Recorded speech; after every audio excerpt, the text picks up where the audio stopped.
The Locked On Podcast Network presents the NBA Big 3 in 30.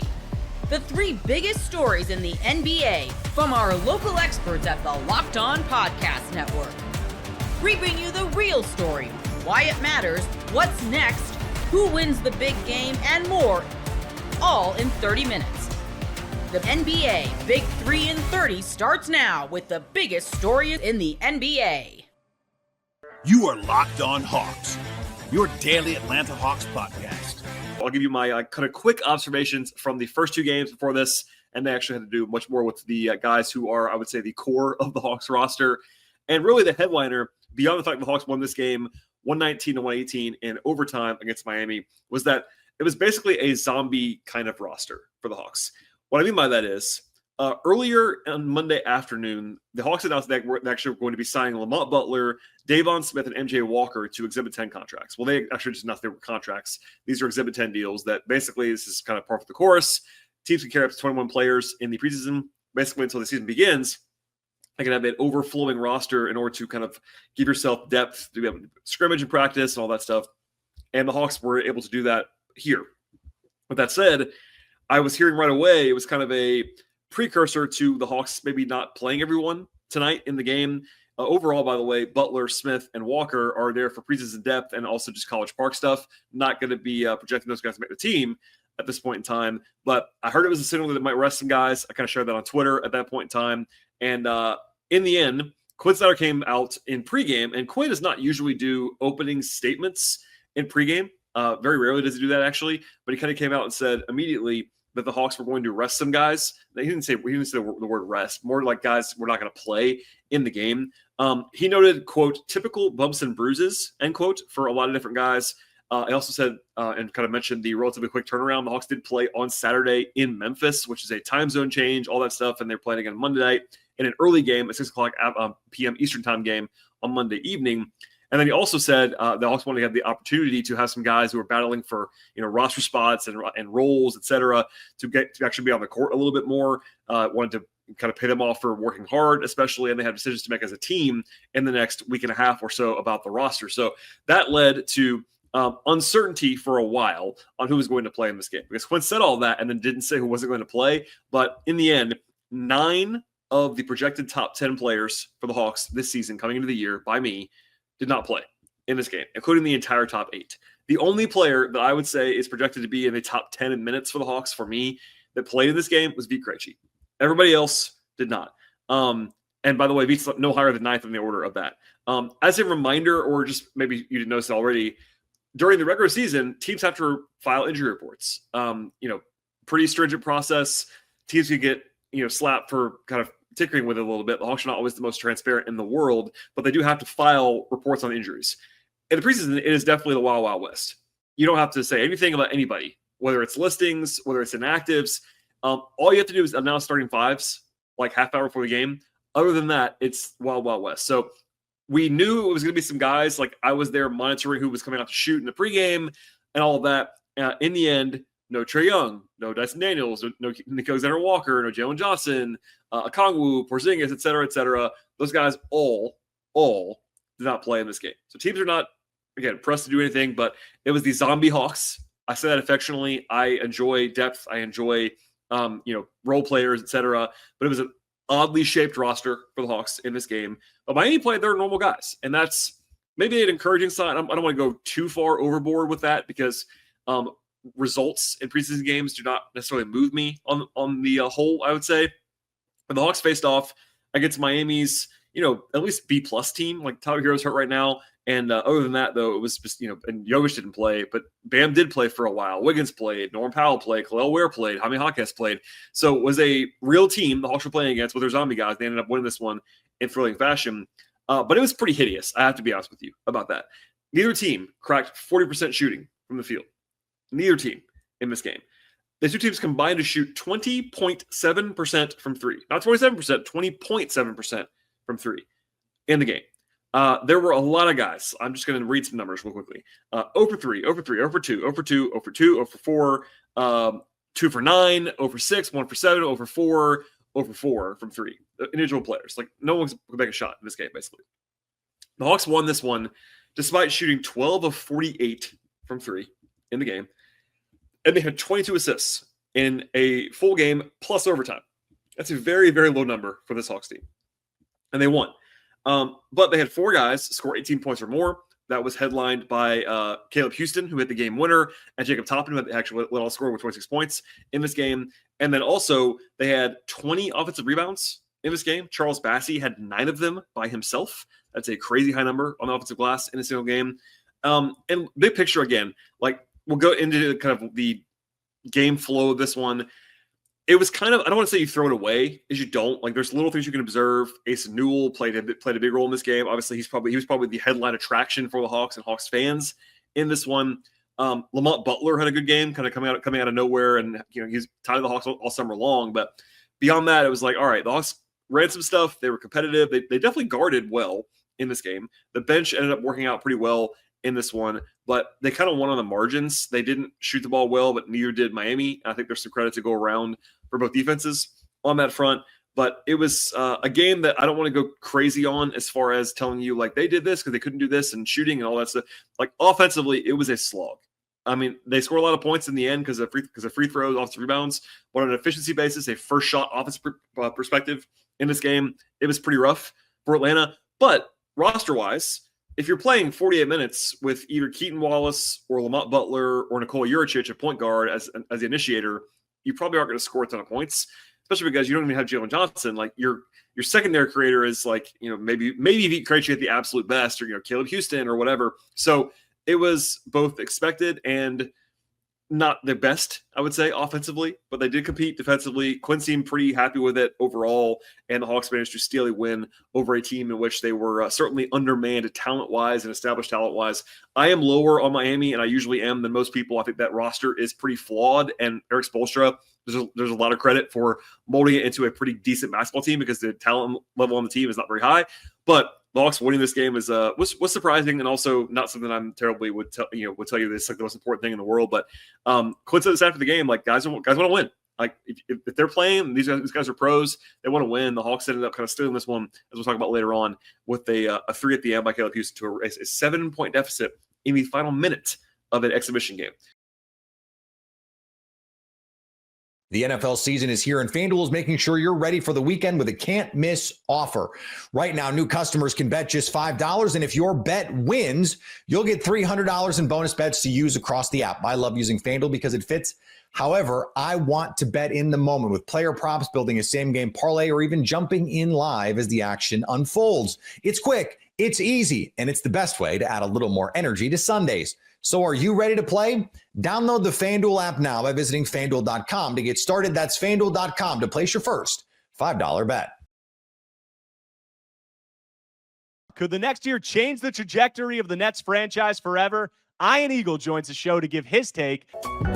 You are Locked On Nets, your daily Brooklyn Nets podcast. And joining the pod now, probably don't even need to introduce him. Could just let you guys hear his voice. You would all know who it is. We got Ian Eagle, longtime voice of the Nets. How are you, man? I appreciate you taking the time as always. Yeah, doing well, Eric. Great to chat with you. We're almost there. It's right around the corner. It is right around the corner. And with that, we got a lot of Nets talk, but you got some big stuff going on this season. You have officially gone big time on all of us small-time Nets folk. You are going to be the lead voice of Amazon's NBA coverage. You'll be scaling back the Nets responsibilities a little bit. So just what are your expectations for this new Amazon gig, what they're doing over there, and, transitioning from the Nets to a national role for much of the season? Really excited to be a part of something from day one, from the ground up. They're starting this fresh. They are doing it with the intention of being the best. That's how they view what they get involved in. And I've just already seen their whole vibe and how they approach the job, and just the general feeling around the company. They are smart people. They are going into this with excellent intentions. And I just know already from my interactions with them, they want to put together a top flight broadcast. So like anything else, when you start, you really just want to develop credibility first and foremost. And I think with the hires that they made, there will be a lot of recognition early from basketball fans. And like anything, fans just want to exhale when they put the game on. They want to know that this is going to look like the NBA, sound like the NBA, feel like the NBA. And I think as time goes on, you can add some new wrinkles here and there. And I don't think they'll be shy about trying things. And that to me is what really stood out in any of my experiences so far. They're willing to swing for the fences. And if they don't connect, they'll try something else. But I think this is the time to do it. And they're the ones to get it done. It's going to be great. And we're lucky enough to still have you, around the Nets and on the broadcast, even if at a smaller capacity. And the Nets are going to have 5 rookie first-round picks this season. And that's obviously never happened for any NBA team, but a surplus of young talent like that is very unusual for this Nets organization, especially since coming to Brooklyn. So what was your reaction to that draft? And does having all of those young rookie guys add a new level of excitement for you surrounding this season and the direction that the organization is going? Well, there's certainly a feeling of mystery, because while you may feel as if you have a handle on what exactly this team is going to look like, what the rotation is going to look like, and what the day-to-day feelings around this team will be, you don't know. You just don't know. And there's no doubt in my mind that you've got to, in this situation, have GM and head coach completely aligned as to what the objective is. Developing talent, there's no doubt about that. That's part of the reason why Jordi Fernandez and his staff are with the Nets. And then, to me, evaluating who could be a part of this moving forward, because big decisions will be made over the next 2 to 3 years as to what this is really going to look like, trying to attract free agents, what the draft will look like for next year. All of these factors will come into play, but you got to figure out who's going to be a part of it. And to me, that's everybody on the roster. There is no guarantee of anyone on this current roster that will be here a year from now, 2 years from now, 3 years from now. The hope is that they really hone in on who fits, who doesn't, and then make some shrewd moves around that. But there is a real sense of intrigue based on the fact all of this is just very fluid right now, from the positions to how much playing time individuals are going to get, who's going to crack the rotation, who's going to be in the G League. To me, these are all legitimate questions as we get ready for opening night. Have you gotten a chance to see any of these rookie guys play or interact with them, or any thoughts or any of these guys that have stuck out from you to you initially? No interactions personally yet. I did watch the preseason game against Phoenix, so got a feel for that. And I think that was a great example of what this can be, where there are going to be moments, there's going to be that youthful zeal, and with that, you'll get some surprises, some things that might lift you out of your chair a bit when you're watching. And then the flip side of that is you do have inexperience at this level, which also leads to some unfortunate clunkiness potentially on the court. But look, initially, you know that Cam Thomas is going to go score if he's in the game. I still believe he's one of the more gifted scorers that I've seen in all my years of doing this. The guy is a legitimate bucket. Now, how he is perceived around the NBA is probably something he now has to focus in on because of his future. I still believe that he will make a lot of money playing professional basketball, that his skill is something that does translate and somebody will be interested. Will it be the Nets? Will he be a part of this thing moving forward? That part I do not know. Porter also will score. And I think he's got a focus on showing what he's capable of, the way he views it. He fit in what was needed in Denver, and now this will be a time for him to really showcase his skills. He's very gifted, and no one has ever denied his talent. The questions are, can you build a team around him, or is he a piece on a really good team, but not necessarily considered a frontline piece? And will his future be in Brooklyn? There's some other veterans on the team. Terrence Mann, to me, was a really sound pickup, someone that is going to come play hard every single night, versatile piece. I think Jordi Fernandez will enjoy coaching him. All indications, anyone I've ever spoken to in regards to Terrence tell me the same thing. Class act, comes from a great family, and is a professional through and through. And then it starts getting interesting on who fits in where and who will emerge in this next grouping of the rookies. We don't really know yet what Yegor Diomin is. I just want to make sure I say his name correctly.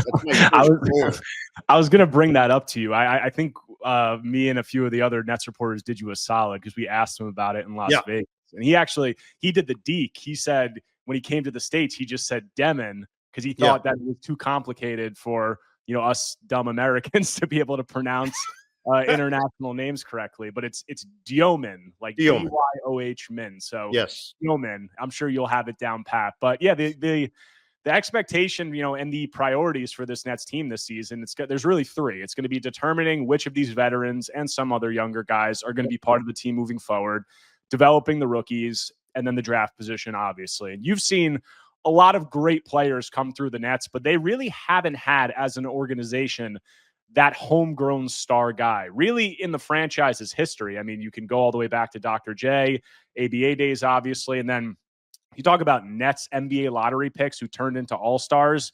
I mean, you have Buck Williams way back. You have Derek Coleman and Kenny Anderson in 94. I think that all-star season for them was the season before you started. Am I correct? And then you look beyond that. I mean, since the turn of the century, it's Kenyon Martin in 04 and Brook Lopez in 2013. Those are the only guys, homegrown guys, to make an all-star team. And, good players, but not that next level of guy, you would say. And the Nets have this rookie class, and there's a decent chance that they could have a top pick in next year's draft, which several draft people I've talked to have said is even stronger at the top than this past year's. So when you talk about that ability to, try to get people invested, grow a fan base, have something, build something sustainable, what is the level of excitement for you? And, how do you think that, having a chance to hit on one of these type of homegrown guys could change things and maybe perception wise for this Nets organization? It changes everything. And we don't know if it's going to come out of this year's draft. We don't know if it'll come out of next year's draft, but just look at teams that have had success in this league. It usually requires somebody that you drafted and you developed. Now, the ones that really stand out, as we know, what the San Antonio Spurs did to go from David Robinson to Tim Duncan, to have the likes of Ginobili and Parker, and then adding pieces. Kawhi Leonard was drafted by San Antonio, won a championship. He ends up winning a championship in Toronto after the trade was made. But ultimately, I think in this league, in order to get a fan base truly on board, they want to see it from the beginning. And I'll be the first to tell you, from a play-by-play person's perspective, the KD, Kyrie, Harden games were exciting.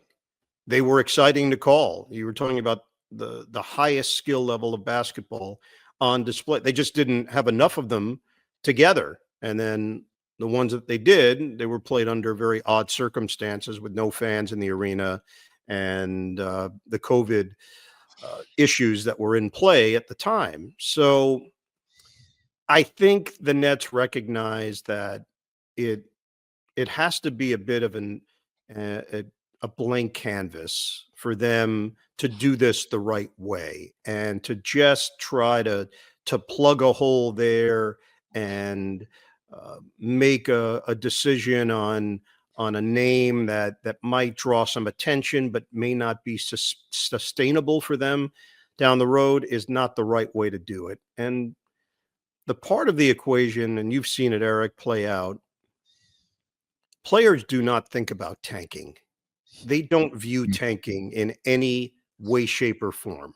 They are concerned about minutes and money and reputation and building something in the NBA. So there's not a player out there that will tell you, I'm all in on tanking. Organizations will have a different viewpoint, as we know. And what we learned last year was that Jordi Fernandez can really coach. That's not a debate. He's prepared.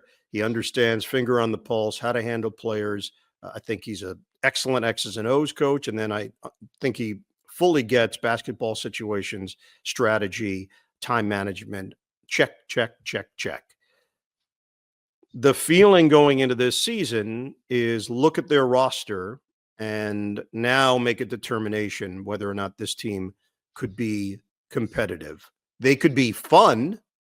Those two can be mutually exclusive. This could be a fun team, but it may not be a competitive team when you start going over the wins and losses. And then as an organization, you have to start making some big picture decisions about what that means moving forward.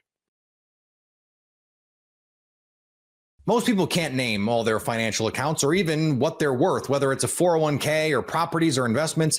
And when you don't have the full picture, you can end up leaving money on the table. That's why there is Monarch Money. It's an all-in-one personal finance tool that brings your entire financial life together in one clean, easy-to-use interface on your laptop or your phone. Monarch does the heavy lifting for you. You can link all your accounts in minutes, see clear data visuals, get smart categorization of your spending, and finally feel in control of your money without ever touching a spreadsheet. I linked all my accounts to Monarch and immediately spotted a few subscriptions I wasn't even using. Canceling those all can save you money every month. Don't let financial opportunities slip through the cracks. Use code LOCKEDONNFL at monarchmoney.com in your browser for half off your first year. That's 50% off your first year at monarchmoney.com with code LOCKEDONNFL.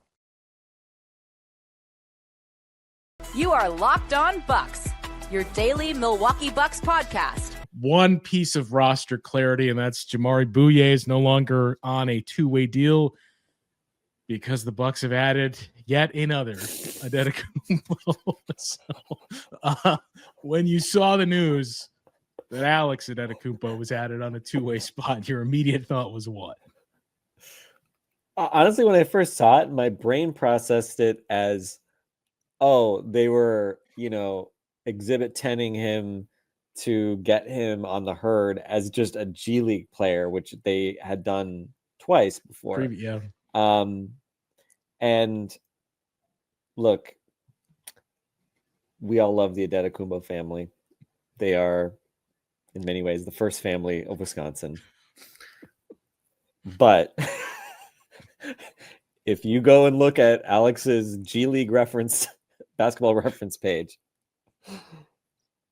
it's not good, guys. It's not even like not good. It's like, is this guy a G League player bad? And there was no trajectory. He played, parts of 3 years in the G League with Toronto and then the 2 years with the Herd. So, with Thanasis, we can kind of play the locker room, something, right, card. And obviously a two-way is not the same as a full roster spot. But, there's no way to spin this, there's no spin on this other than it is exactly what it looks like, which is, some sort of just catering to Giannis's, more shameless side, right? Like, I don't know. It's just sort of like one of these things I don't know. Like this, again, I'll say it again. We love Giannis. We love the family, but I don't know. I saw Alex's numbers in Greece, I think for the last few weeks or something, which were just terrible. It's just like, I don't know. I don't know how anybody feels good about doing this. Cause it's not like there's any, it's not like Alex is like 18 years old. Like he's whatever he is, he 23 or something like that at this point. I don't know, but it's just a tough look. So look, I'm not going to lose sleep over it. Jamari Bouye, sorry, buddy. It is what it is. I don't think there was much illusion of, him becoming like some breakthrough NBA player at this point. But, he was a break in case of emergency point guard, I guess. Which not that you necessarily needed one of those, but yeah, it's having Mark Sears now, which you already have in Mark Sears. Yeah, exactly. So, I mean, there was an argument for using that roster spot differently, but obviously this isn't what, you would draw up in terms of like, well, how do the Bucks get somebody that, could be like a little bit of a lottery ticket type developmental guy, like, the next AJ Green or whatever. Like that's obviously not what Alex is. So I don't know. We'll see. I mean, it's obviously just kind of overall just a very strange set of circumstances with, the reporting about Giannis's immediate family, his kids, Mariah going to Greece, and now all of his brothers seemingly coming back to Wisconsin. It's just kind of hard to parse, but it is what it is. He just turned 24 years old, so in the prime. So it's even worse than his career and plenty of room for growth. I mean, yeah, look, I think if this is like 2 years ago, it's like whatever, fine. If this is what we have to do to appease, and this is what he wants, fine. We're talking about a two-way spot in the 15th man. I'm still not in the like this is ridiculous camp. It's certainly raised an eyebrow, but I think given as much as some Bucks fans may not want to acknowledge it, there is quite a bit of ambiguity of what happens after this year. Like, well, what are we getting out of this then? If we get 82 more games regular season with Giannis in a Bucks uniform, what's the end goal from this play here? I don't know. I mean, the unfortunate thing is the best non-Giannis Antetokounmpo is the only one not currently in the Bucks organization, which Kostas is under contract with Olympiacos. And Kostas, arguably, you could make the case to me that like he could fit in seamlessly and do what Jericho Sims does, but unfortunately, it's funny because like Camille and I talked about that too during the Euro, and you would see flashes from him like, maybe there's something here. Like he's all of a sudden become a big and he's blocking shots. I fell deep down a rabbit hole on Reddit of a fan who followed Olympiacos and was talking like, well, not so fast. There was a moment when we were down some of our bigs last year. We had to lean on Kostas, and he looked good in Eurobasket, not so much in kind of good in small doses type is the takeaway there. Yeah, and to be clear, I don't like my watching of Jericho Sims, partially because every time I've seen Jericho Sims, have to do anything on offense, I'm just like, oh man, this is just tough to watch. Like you're thinking, oh man, just get me Kyle Kuzma. I mean, I know like that's probably not like Jericho Sims with a bunch of like, second and third stringers generally isn't like probably what would be the scenario if he has to play in the regular season. But yeah, like catching the ball, it's tough, man. But anyway, so I don't know, Dustin. I don't think we're gonna make any more heads or tails of this. It is what it is, and this is the Giannis tax, and the Giannis tax is tariffs are high. They're even higher by the time you hear this. The Antetokounmpo tariff regime has arisen as has the US's. So yeah, so it goes. Alex, we're crossing our fingers for you, buddy, in Oshkosh.